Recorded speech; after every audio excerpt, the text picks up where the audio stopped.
जाति न करना कि जाति करने वालों को अल्लाह पसंद नहीं करता, इसलिए जाति नहीं होने पाई।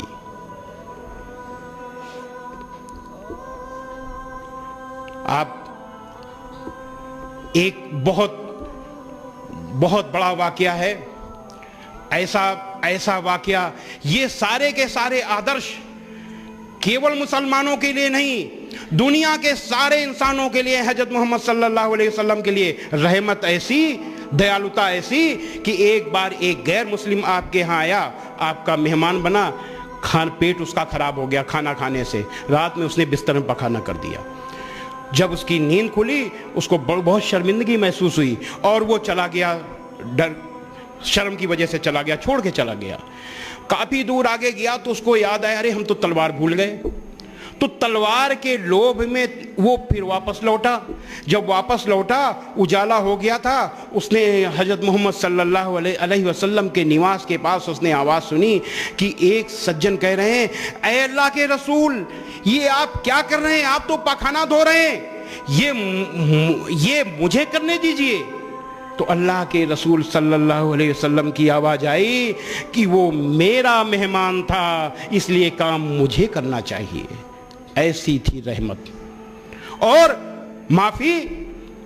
माफी का उदाहरण देते हैं और उसके बाद जरा हम लोग अपने से तुलना करें कि हम कैसे हैं। एक गैर मुस्लिम आया मस्जिद नबवी में, उसको पेशाब लगी, खड़े खड़े मस्जिद में पेशाब करने लगा। मुसलमानों की नजर पड़ी, मारने के लिए दौड़े, आपकी नजर पड़ गई, आपने कहा खबरदार, उसको मारना नहीं। मुसलमान इस दुनिया में लोगों के लिए दुश्वारियां पैदा करने के लिए नहीं आया, रहमत के लिए आया है। उसे माफ कर दो और जाओ एक डोल पानी लाओ और उसमें डाल दो, उसको माफ कर दो। लेकिन यही आज हम क्या करते हैं, होली में कोई रंग डाल दे और फिर देखो क्या होता है। तो ये आखिर हम क्यों नहीं उन आदर्शों को स्वीकार करते, हम क्यों उन आदर्शों को नहीं मानते जो दिल जीतने वाले हैं। लो, हजरत मोहम्मद सल्लल्लाहु अलैहि वसल्लम ने दिल जीता था। इस्लाम दुनिया का सबसे तेजी से फैलने वाला मजहब इसलिए बना कि दिल जीतने वाला मजहब था, और वो दिल जीतने वाली चीज आज गायब हो चुकी। क्यों? क्योंकि दुनिया के मुसलमान कुरान, हदीस और हजरत मोहम्मद सल्लल्लाहु अलैहि वसल्लम के दिखाए रास्ते से हट चुके हैं। इसीलिए अल्लाह की मेहरबानी, इसीलिए अल्लाह की कृपा भी हट गई है। एक अभी हमने बताया, भलाई और बुराई बराबर नहीं हो सकती। बहुत पुराना, बहुत मशहूर वाकया है हमारे, अगर कुछ शायद मुस्लिम भाई सब जानते होंगे, गैर मुस्लिम भाई अगर होंगे या मीडिया के लोग होंगे, हम उनको बताना चाहते हैं कि हजरत मोहम्मद सल्लल्लाहु अलैहि वसल्लम जिस रास्ते से निकलते थे, उस रास्ते में एक बुढ़िया माई का घर था। वो गैर मुस्लिम थी, वो बहुत चिढ़ती थी आपसे, वो रोज कूड़ा डाल देती थी ऊपर से आपके ऊपर। एक दिन कूड़ा नहीं पड़ा, 2 दिन नहीं पड़ा, 3 दिन नहीं पड़ा, आपने सोचा बुढ़िया माई कहीं बीमार तो नहीं हो गई। तो आप बड़े संकोच में, बहुत संकोच में आप सीढ़ी चढ़ करके ऊपर गए, आपने आवाज दी, माई माई। बुढ़िया माई ने कहा कौन? आपने कहा मैं। ओ बुढ़िया माई सुनते ही बहुत तेजी से नाराज हुई, अरे मोहम्मद कैसे आए? आपने कहा माई, बहुत नम्रता से, माई आपने 3 दिन से मेरे ऊपर कूड़ा नहीं फेंका, मैंने सोचा कहीं आप बीमार तो नहीं हो गई। इतना सुनना था कि बुढ़िया माई फूट फूट कर रोने लगी, कहने लगी, अरे मोहम्मद मैं कितनी बुरी हूं, आप कितने अच्छे हो, मैं आपके ऊपर कूड़ा फेंकती थी और आप मेरा हाल लेने आए हो। और ये कहते कहते अंतिम समय आपकी अनुयायी बन गई। भलाई और बुराई बराबर नहीं हो सकती, तो लोगों की सख्त बातों का ऐसे तरीके से जवाब दो जो बहुत अच्छा हो। ऐसा करने से तुम देखोगे कि जिसमें और तुम में पहले दुश्मनी थी, अब वो तुम्हारा गहरा दोस्त है। हजरत मोहम्मद सल्लल्लाहु अलैहि वसल्लम ने ऐसे दोस्त बनाया।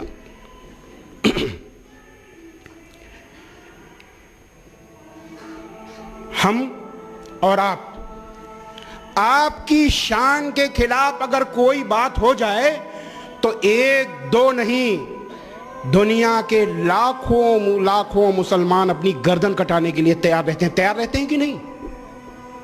लेकिन आप अपनी जान देने के लिए तो तैयार हो, लेकिन आप उनके आदर्शों को मानने के लिए तैयार नहीं हो। जरा सोचिए, जिसने ओझड़ी फेंक दी आपके ऊपर, जिसने आपके ऊपर गंदगी फेंकी, जिन लोगों ने आपके ऊपर कंकड़ फेंके, जिन लोगों ने आपका पीछा किया तमाम अपशब्द कहते हुए मक्का में, उन लोगों से आपने कोई बदला नहीं लिया। कहा माफी माफी और माफी। ताइफ का वाकया, कितनी बुरी तरह घायल किया गया था ताइफ में आपको, और जब अल्लाह ने कहा आपसे कि कहिए तो मैं ताइफ को कुचल दूं, आपने क्या कहा? आपने माफी दे दी। जो हजरत मोहम्मद सल्लल्लाहु अलैहि वसल्लम अपने ऊपर प्रत्यक्ष अपमान और अत्याचार करने वाले को केवल माफ कर रहे हैं, उनके अनुयायी दूसरों को माफ क्यों नहीं कर रहे? क्यों दिल जीत नहीं रहे? जब अल्लाह के रसूल दिल जीतते थे तो आप क्यों नहीं दिल जीत रहे? और माफ करिएगा, अभी मैंने एक लेख लिखा है पश्चिमी उत्तर प्रदेश के लिए। कुरान मजीद की आयत क्या है?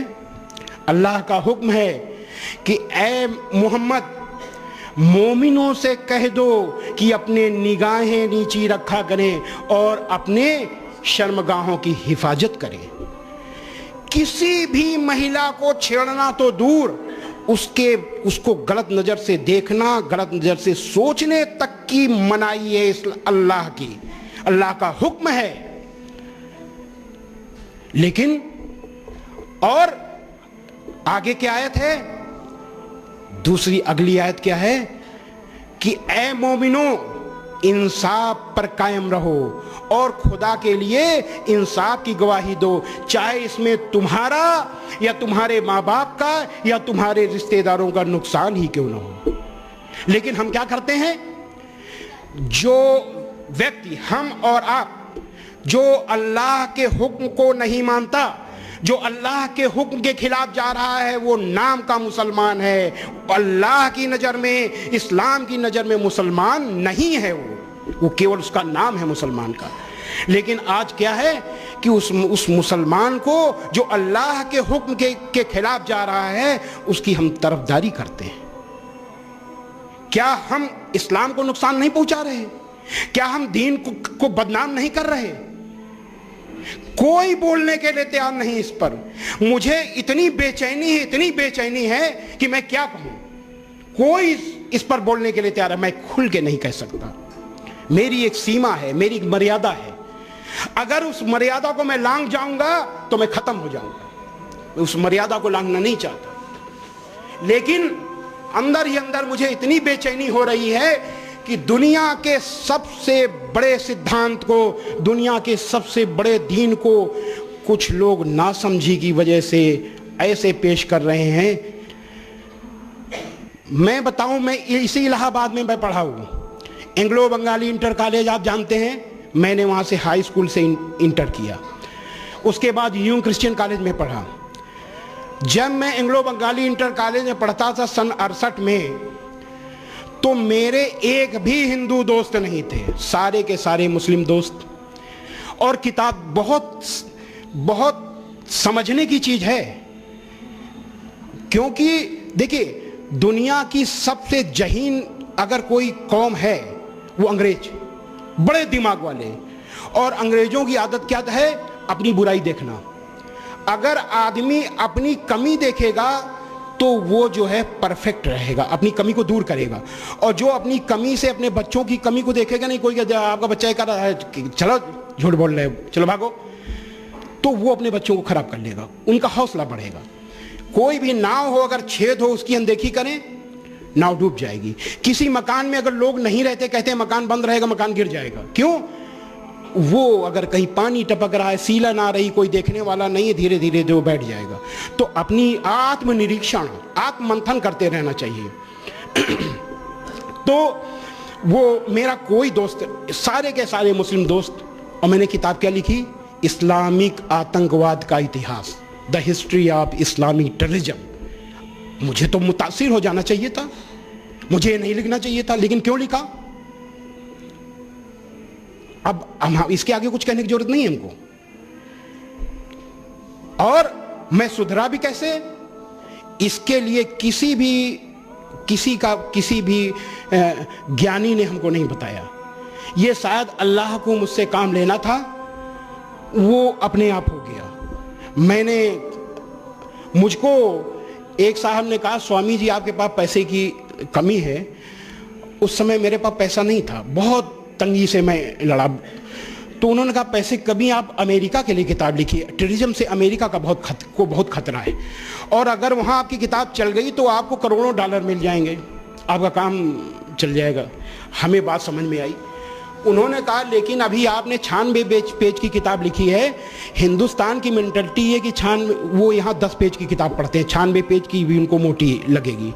लेकिन यूरोप की मेंटलिटी ये है कि 96 पेज की किताब लिखेंगे तो कहेंगे इसमें कुछ नहीं होगा, और मोटी होनी चाहिए, और उसमें दलील के साथ सारी चीज़ होनी चाहिए। तब मैंने किताबों का अध्ययन किया। सबसे पहले मैंने सीरत पढ़ी, और जब सीरत पढ़ी तो हमें कुरान मजीद की उन आयतों का जिनको मैंने टेररिज्म से जोड़ा था, मतलब ये समझ में आया कि ये तो टेररिज्म को ख़त्म करने के लिए है, ये तो उन लोगों से लड़ाई के लिए हैं जो टेररिज्म पैदा करते हैं, जो अन्याय करते हैं, जो नाइंसाफ़ी करते हैं, जो दुनिया के लिए, शांति के लिए खतरा है।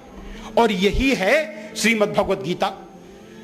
तो जब मुझे एहसास हुआ कि मैंने गलती कर दी, तो मैंने उस काम को बंद कर दिया। जब बंद कर दिया तब तक मुझे बहुत पैसा मिलने लगा था इस काम के लिए। मेरे पास नहीं आता था, मैंने नहीं लिया, लेकिन उस काम के लिए मेरे पास पैसे कमी नहीं थी।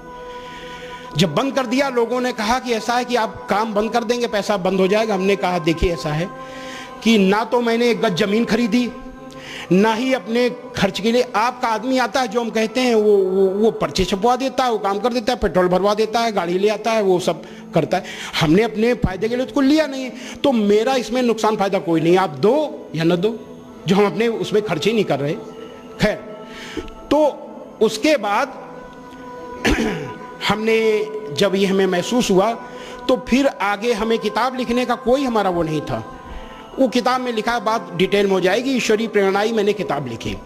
आज वो किताब हिंदी, उर्दू, अंग्रेजी, गुजराती, तमिल, तेलुगु, कन्नड़, मलयालम, बंगाली, असमी, मराठी, इतनी भाषाओं में छप रही है। 10 भाषाओं में वो किताब छप रही है। और वो किताब मैंने क्यों लिखी थी? मैंने किताब लिखी थी कि मुसलमान भाइयों को पढ़ने के लिए, इसलिए कि मुसलमान भाई देखें कि एक स्वामी लक्ष्मी शंकराचार्य की नज़र में इस्लाम का क्या महत्व है, और उस नज़रिए से देखें कि हमें कितनी तकलीफ है, इस्लाम में कितनी अच्छाइयाँ हैं, उन अच्छाइयों को ग्रहण क्यों नहीं किया जा रहा। हमने इसलिए लिखी थी कि सबसे पहले अपने को सुधारा जाए, तब दूसरों को सुधारा जाए।